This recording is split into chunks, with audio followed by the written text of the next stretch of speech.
Saudara-saudariku yang dikasihi Tuhan, salam pertobatan, berkah dalam.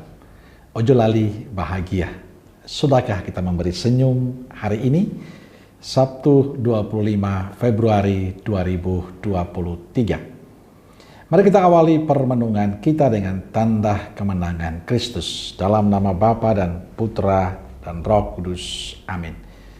Permenungan kita diambil dari Injil Lukas bab 5 ayat 27 sampai 32. Kemudian ketika Yesus pergi keluar, ia melihat seorang pemungut cukai yang bernama Lewi sedang duduk di rumah cukai. Yesus berkata kepadanya, "Ikutlah aku." Maka berdirilah Lewi dan meninggalkan segala sesuatu, lalu mengikut dia.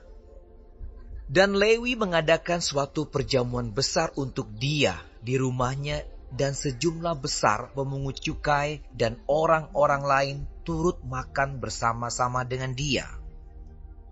Orang-orang Farisi dan ahli-ahli Taurat bersungut-sungut kepada murid-murid Yesus. Katanya, "Mengapa kamu makan dan minum bersama-sama dengan pemungut cukai dan orang berdosa?"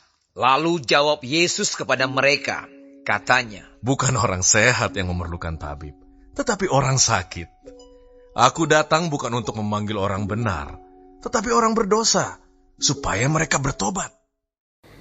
Saudaraku yang dikasihi Tuhan, bacaan Injil hari ini bercerita tentang Yesus memanggil seorang pemungut cukai yang bernama Lewi. Ia sedang duduk di rumah cukai. Yesus berkata kepadanya, "Ikutlah aku." Maka berdirilah Lewi dan meninggalkan segala sesuatu lalu mengikuti Yesus. Selanjutnya Injil mengatakan Lewi mengadakan perjamuan besar di rumahnya untuk Yesus. Dan yang hadir dalam perjamuan itu sejumlah besar pemungut cukai dan orang-orang lain ikut makan bersama dengan Yesus. Melihat Yesus makan bersama para pemungut cukai dan orang berdosa, reaksi para ahli Taurat, orang Farisi sungguh berbeda. Mereka bersungut-sungut, mereka marah, mereka kecewa karena Yesus menerima orang-orang berdosa. Tindakan Yesus dianggap tidak pantas oleh para ahli Taurat dan orang-orang Farisi. Mereka tidak setuju dengan apa yang dilakukan Yesus. Seorang yang seperti Yesus tidak pantas makan bersama dengan orang-orang yang berdosa. Itu versinya orang-orang Farisi dan para ahli Taurat.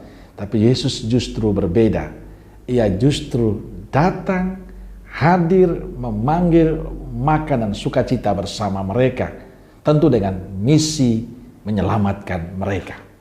Saudaraku yang dikasihi Tuhan, Lewi yang dianggap pendosa merasakan berkat dari Tuhan. Ia menemukan sukacita baru bersama Kristus. Kristus memanggilnya dan mau makan bersama dengan dia dan teman-temannya adalah pendosa. Tindakan Yesus menegaskan pada kita sikap Allah yang berbelas kasih pada mereka yang berdosa agar kembali pada jalan kebaikan, jalan kebenaran, jalan pertobatan, jalan keselamatan. Dengan kasih Allah mereka bisa terlepas dari belenggu-belenggu dosa mereka.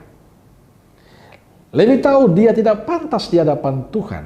Tapi Tuhan tahu apa isi hati Lewi. Tuhan tahu apa yang paling dibutuhkan Lewi. Dan kuncinya adalah keterbukaan hati Lewi pada sapaan Tuhan. Lewi diselamatkan karena dia mau terbuka hati untuk panggilan Tuhan. Mengapa orang Farisi dan para ahli Taurat itu tidak merasakan sapaan Tuhan? Mengapa mereka tidak merasakan berkat dari Tuhan? Karena mereka tertutup hatinya. Mereka tidak mau membuka hati untuk sapaan dan berkat Tuhan. Mereka merasa diri benar dan sudah baik. Sehingga kebaikan Tuhan mereka tidak terima. Justru Lewi lah yang mendapatkan kasih Tuhan, mendapatkan berkat dari Tuhan. Saudaraku yang dikasihi Tuhan, Injil hari ini selain bercerita tentang pertobatan Lewi, tapi juga mengajak kita semua, Anda dan saya, untuk selalu mawas diri. Ketika kita merasa diri benar, merasa diri kita baik di hadapan Tuhan, justru itulah yang menghalang kita untuk dekat dengan Tuhan. Yang dibutuhkan Tuhan dari kita adalah keterbukaan hati, menyadari akan kerapuhan dan ketidaksempurnaan kita, dan membiarkan diri kita dituntun oleh Tuhan. Itulah yang paling penting. Maka mari kita belajar dari Lewi. Dalam kedosaannya, dalam kerapuhannya, ia membuka hati, mendengarkan sapaan Tuhan. Dan dia akhirnya mendapatkan berkat dari Tuhan. Semoga kita pun juga demikian.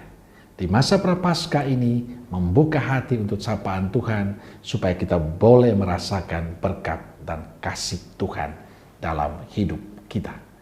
Amin. Semoga Allah yang Maha Kasih memberkati saudaraku sekalian, Bapa, Putra, dan Roh Kudus. Amin. Keluarga Kudus Nazaret, doakanlah kami. Amin. Berkah dalam